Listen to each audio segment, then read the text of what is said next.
जय हिंद साथियों। आपके 8वें पे कमीशन के रिगार्डिंग एक न्यूज़ आर्टिकल आई है मनी कंट्रोल में, जो कि एक बिजनेस आप कह सकते हैं कि प्लेटफॉर्म है जहां पे आपके बिजनेस से रिलेटेड न्यूज़ आते रहते हैं। तो यहां पे आपके लिए जो चीज़ें बोली गई है कि जो देखिएगा, क्या 51,448 रुपया होगी 8वें पे जो कमीशन है उसके न्यूनतम बेसिक, यानी कि 18,000 जो बेसिक है उसका वो बढ़ के आपके हो जाएंगे। ये fitment factor 3 point something 2 point something के से मल्टीप्लाई करके ये बात कर रहे हैं। ये 51,448 हो जाएगी आपके बेसिक। अगर बेसिक इतना हो जाते हैं तो ऑब्वियस है डीए जीरो हो जाएगा, आपके एचआरए वगैरह बहुत कम हो जाएंगे, 2-4% हो जाएंगे। चूँकि आपके बेसिक ही अगर 51,000 हो जाते हैं तो 2% अगर भी देते हैं तो बहुत पैसा आपका लगभग हो जाता है कि तकरीबन ठीक ठाक पैसा हो जाता है। तो इस वजह से आपके अगर 51,000 बेसिक होते हैं तो क्या इसमें न्यूज़ में छपी हुई है, तमाम चीज़ों के बारे में डिस्कस करेंगे। चैनल पे नए हैं तो सब्सक्राइब कर लीजिएगा। यहाँ पे देखिएगा जो चीज़ें दे रखी है, 1 मिनट, ठीक है। जो चीज़ें दे रखी है यहाँ पे देखिएगा, दे रखा है कि 8वें पे कमीशन, यहाँ पे केंद्र सरकार के कर्मचारी 8वें वेतन आयोग का गठन को लेके डिमांड बढ़ती जा रही है। 7वें वेतन आयोग को लागू करने हुए 7 साल हो चुके हैं और अब नए वेतन आयोग के गठन की जो चर्चाएं हैं वो जोर पकड़ ली है। 7वें वेतन आयोग का गठन जो है वो फरवरी 2014 में तत्कालीन मनमोहन सिंह सरकार ने किया था। देखिए, 7वें पे कमीशन का गठन अगर फरवरी 2014 में हुआ था और इसका जो इम्प्लीमेंटेशन है यानी कि लागू हुआ था 2016 के जनवरी से, यानी कि 2 साल पहले ही जो है वो वेतन आयोग का गठन कर दिया गया था। लेकिन अगर हम 8वें पे कमीशन की हम बात करें तो अभी भी आपके 1 साल 1.5 महीना बाकी है, यानी कि पहले 2 साल पहले गठन हुआ था और अभी 1 साल भी बचा हुआ है। अभी तक कोई घोषणा नहीं है। पहले चर्चाएं चल रही थी कि आपका डीए का मर्जर होगा, वो भी बहुत सारे न्यूज एजेंसियों ने इस चीज़ को खारिज किया। सरकार के कई जो गणमान्य लोग हैं उन्होंने भी इस बात को खारिज किया कि आपका डीए मर्ज होगा। तो ऑब्वियस है, अगर डीए मर्ज नहीं होता है तो आपके पे कमीशन बैठेंगे ही बैठेगी। तो अब पे कमीशन का 2 साल पहले पिछली बार पहले बैठी थी, अभी 1 साल बचे हुए हैं और अभी तक इसकी चर्चाएं नहीं हो रही है। संसद में भी इवन इसके बारे में कुछ ऐसा अपडेट नहीं दिया गया है। तो क्या इसकी संभावनाएं हैं कि क्या ये 8वें पे कमीशन का जो है वो लागू होगा कि नहीं होगा? तो इसकी संभावनाएं काफ़ी कम है कि 8वें पे कमीशन का गठन नहीं होगा।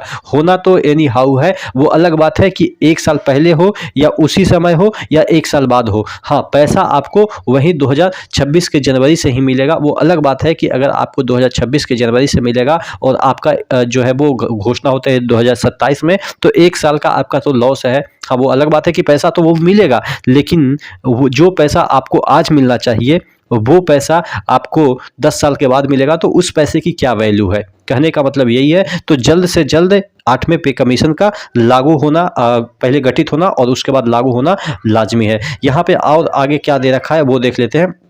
देखिएगा, यहाँ पे दे रखा है कि 7वें वेतन आयोग का गठन फरवरी 2014 के तत्कालीन जो मनमोहन सिंह सरकार ने किया था, इसकी सिफारिशें जनवरी 2016 में लागू हुई।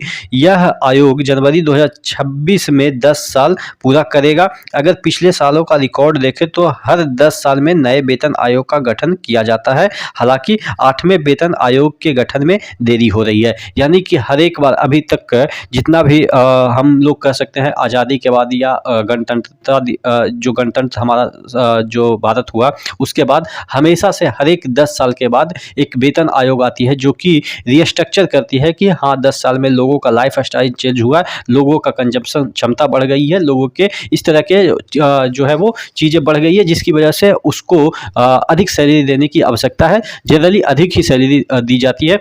तो उसके लिए हर एक 10 साल के बाद एक स्ट्रक्चर आती है जिससे कि आपको मार्केट के अनुसार कि क्या अभी महंगाई चल रही है, किस कदर महंगाई चल रही है, कहाँ पे कंजप्शन एम्प्लॉय का बढ़ा जा रहा है और वेतन कम है। तो इस वजह से थोड़ा सा यूनिफॉर्मिलिटी लाया जाता है कि ऐसा वेतन, एक सेटिस्फैक्टरी वेतन दिया जाए जिससे कि जो है वो उनका घर बार अच्छे तरीके से चल पाए। तो यही सब चीज़ें हैं जो कि आपके अभी भी देरी चल रही है। लेकिन हाँ, अगर आती है 8वें पे कमीशन तो एकदम से ट्रिमेंडस यहाँ पे आपके सैलरी में बढ़ोतरी देखने को मिलेगी। मैं ऐसा इसलिए बोल रहा हूँ, जब 2016 में बढ़ोतरी हुई थी तो काफ़ी कम बढ़ोतरी हुई थी। बहुत सारे लोग इससे नाखुश थे। जितना फिटमेंट फैक्टर मांगा गया था उतना मिला नहीं था, 2 पॉइंट समथिंग ऐसा कुछ मिला था।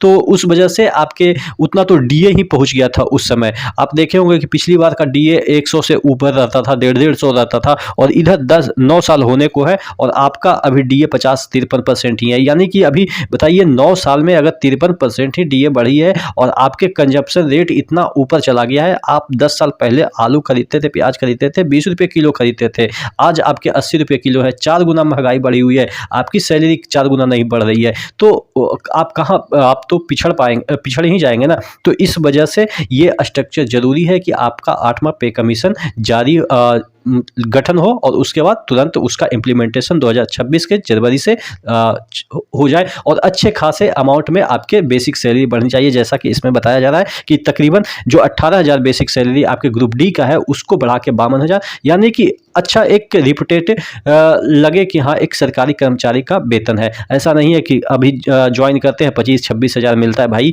काट छाट के 25-26 हज़ार में क्या होता है, मुझे तो ये भी नहीं समझ में आता है। एक ऑटो रिक्शा वाला 30-40 हज़ार कमा लेता है अच्छे शहरों में, ठीक है, और एक आप सरकारी एम्प्लॉय को 25-26 हज़ार दे रहे हैं, तो वो घर पे जाके बता भी नहीं पाता है कि हम इतना कमाते हैं, क्योंकि उनको शर्मिंदगी आती है कि सामने वाला बंदा एक ठेला चलाता है वो 30 हज़ार कमा रहा है, आप सरकारी एम्प्लॉय होकर बोल रहे हैं 26 हज़ार कमाते हैं, तो थोड़ा शर्मिंदगी लगती है। तो इन सब चीज़ों को पाटने की आवश्यकता है। देखते हैं कि कब तक इसकी गठन की जो है वो एक कन्फर्म न्यूज आती है।